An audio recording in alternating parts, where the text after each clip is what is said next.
In the book of Deuteronomy and the subsequent book of Joshua, the Bible records a series of divine commands that are arguably the most morally problematic in all of Scripture.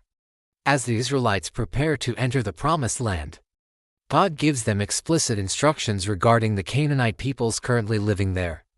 In Deuteronomy 7, God commands, "You must destroy them totally, make no treaty with them and show them no mercy." The text goes on to command the destruction of their altars and idols. This practice of Herem, or holy war, meant the complete extermination of a people as a sacrificial offering to God. The book of Joshua then purports to describe the carrying out of these commands, with cities like Jericho and Ai being completely destroyed, including every man, woman, and child. For modern readers, the idea of a loving God commanding genocide is a profound moral and theological crisis. How can this be reconciled with the character of Jesus, who commanded his followers to love your enemies?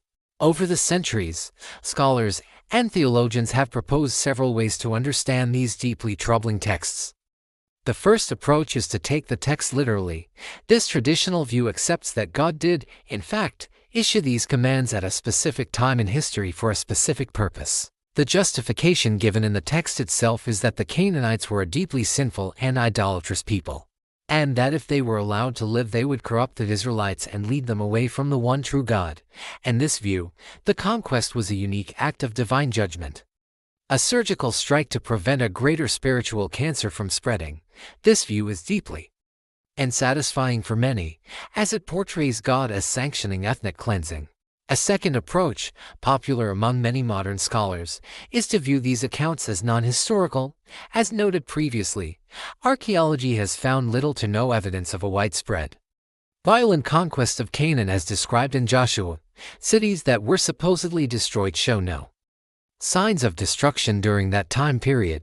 This suggests that the conquest narrative is not a literal history, but a story written much later, perhaps during the time of King Josiah or the Babylonian exile.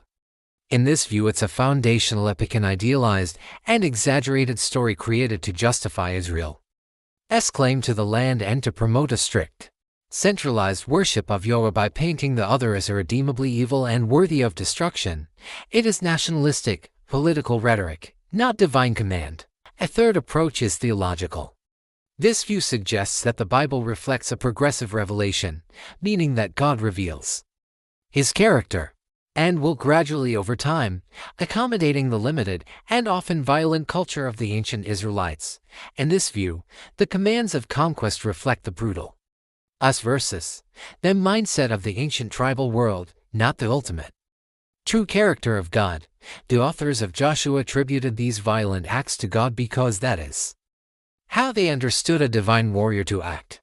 Later on in the Bible, through the prophets and ultimately through Jesus, a more complete and compassionate understanding of God is revealed. This view holds that these passages are a record of the Israelites' flawed understanding of God, not God's actual and changing will.